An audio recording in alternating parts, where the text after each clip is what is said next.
Aku berangkat sekolah dulu ya, Bu. Aku Vira. Hari ini adalah hari pertamaku sekolah setelah liburan panjang. Sekolahku cukup dekat dengan rumahku. Biasanya, aku selalu diantar ke sekolah oleh ibuku. Tapi, hari ini aku ingin mencoba berjalan kaki. Dan ternyata, itu adalah awal dari sebuah masalah.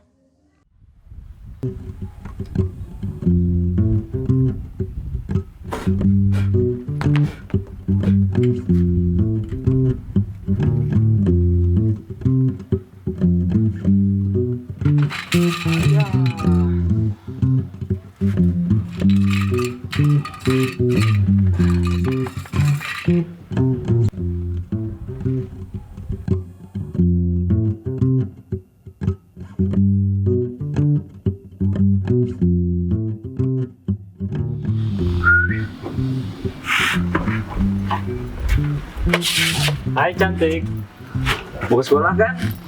Ayo abang antar.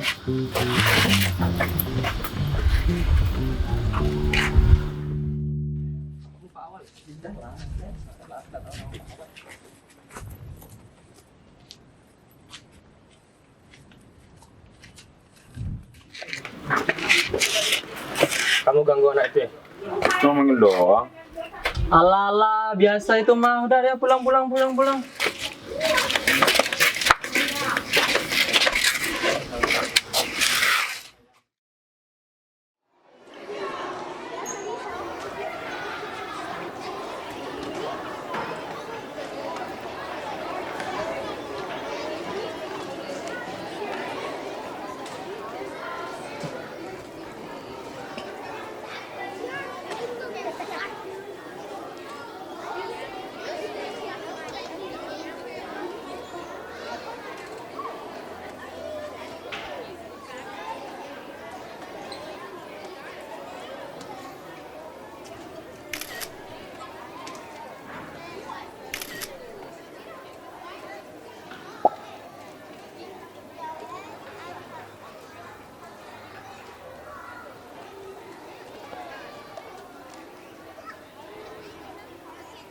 Halo, Vira, selamat pagi.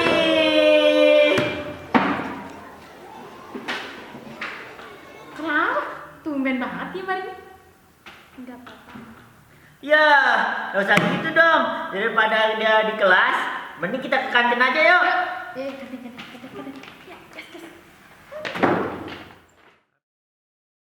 Di hari berikutnya, aku terlambat berjalan ke sekolah dan ibu tidak bisa mengantarku. Aku melewati gang kemarin dan preman itu masih saja berada di sana. Ingin sekali rasanya aku untuk putar balik melewati jalan lain yang lebih jauh. Namun karena sudah terlambat, aku memberanikan diri melewati mereka.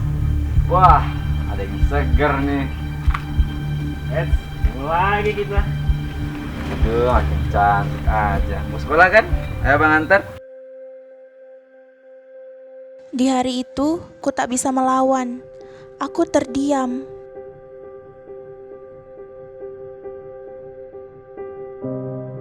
Aku termenung. Vira, makan dulu, Nak. Kepalaku tak bisa berpikir. Pikiranku kosong. Aku syok.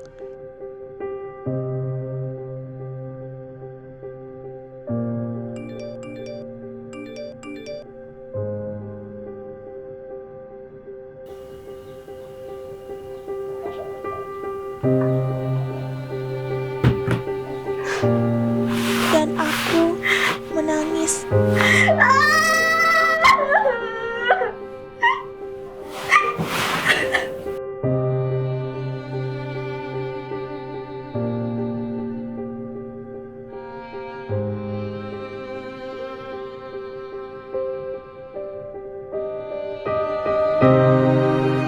Emosiku tak stabil.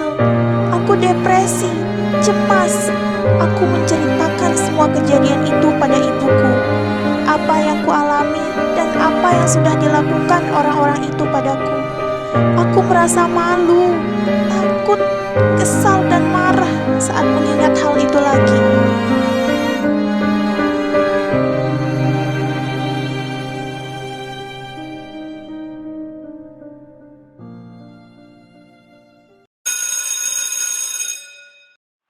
Beni Alif, Beno Rahman,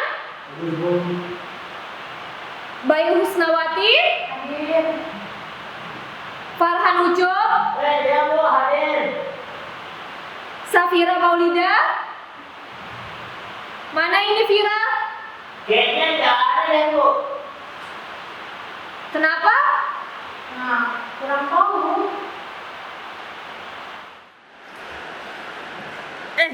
Kok Vira aneh banget ya? Ya sih, dari kemarin juga diem-diem mulu. Biasanya setiap pagi aktif gitu ngapa-ngapain di kelas. Tumben banget. Dan dia kenapa lagi? Julukin aja gak sih? Ah, bisa tuh. Udah, sekarang aja. Ayo. Akibat kejadian itu, sebenarnya aku masih tak ingin untuk bertemu orang lain, termasuk teman-temanku. Namun adanya kehadiran mereka di sisiku, dengan lelucon, candaan, dan tawa mereka ternyata bisa membuatku untuk sementara menghilangkan beban pikiran itu, membuatku tersenyum, membuatku ceria kembali. Ya, merekalah support sistemku.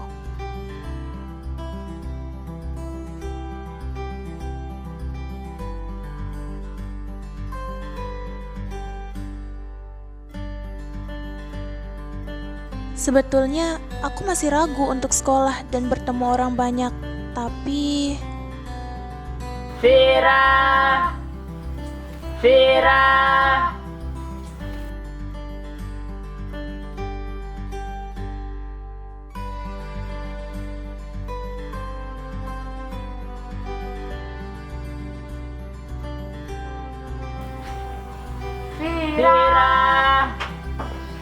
Viranya di dalam, sini masuk. Ini Viranya sudah siap. Vira.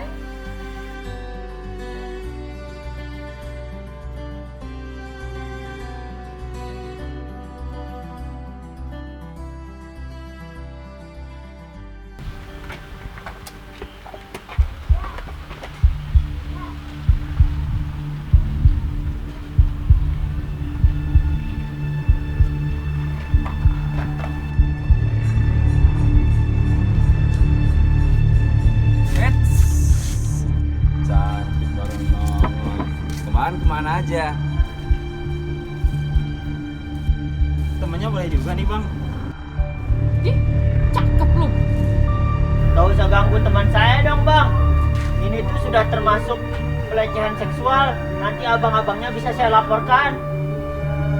Saya nggak takut. Laporin aja. Udah, kira aja.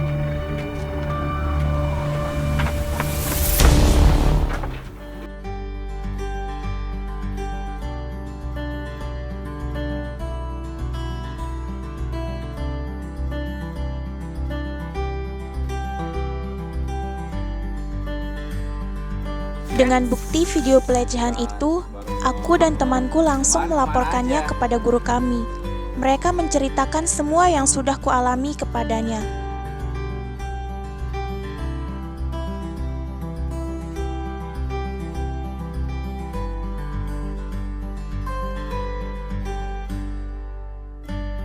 Sesudah melihat video dan mendengarkan semua cerita itu, akhirnya guruku memberikan konseling tentang apa saja pelecehan seksual itu. Kenapa hal itu bisa dilakukan oleh pelaku dan bagaimana efek fisik dan psikis yang terjadi kepada korban. Setelah mendengarkan itu semua, ternyata aku adalah korban. Kemudian guruku datang ke rumah, bertemu ibu, dan memberitahu apa yang baru saja terjadi kepadaku, menjelaskan tentang apa saja yang termasuk dalam kekerasan seksual.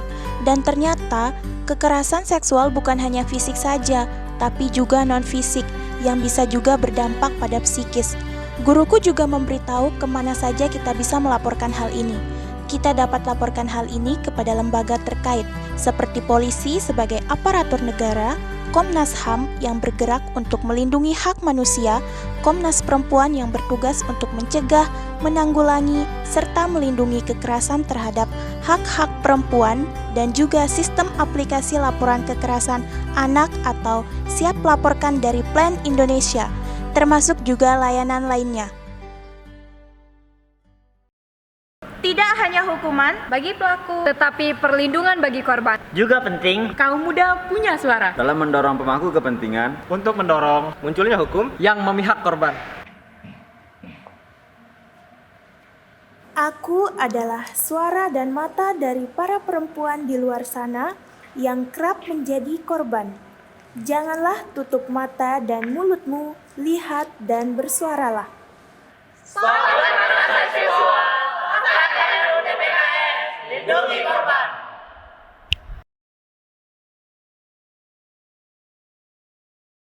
saya anak, saya perempuan, Saya kaum muda. Saya perempuan. Saya lagi. kekerasan seksual, Dalam sebuah kejahatan kecil ataupun besar, verbal ataupun non-verbal, Kejahatan tidak dapat dibenarkan kejahatan kekerasan seksual perlu ditindak dan dihukum seberatnya. Bukan hanya hukuman bagi pelaku, korban pun harus diperhatikan keselamatannya. Kekerasan seksual dapat mengakibatkan Luka fisik. luka mental, bahkan kerap Korban yang disalahkan. Korban adalah korban. Pelaku adalah pelaku. maka dari itu Perlu hukum. yang menjamin keselamatan dan pemulihan korban dengan momentum 16 hari anti kekerasan.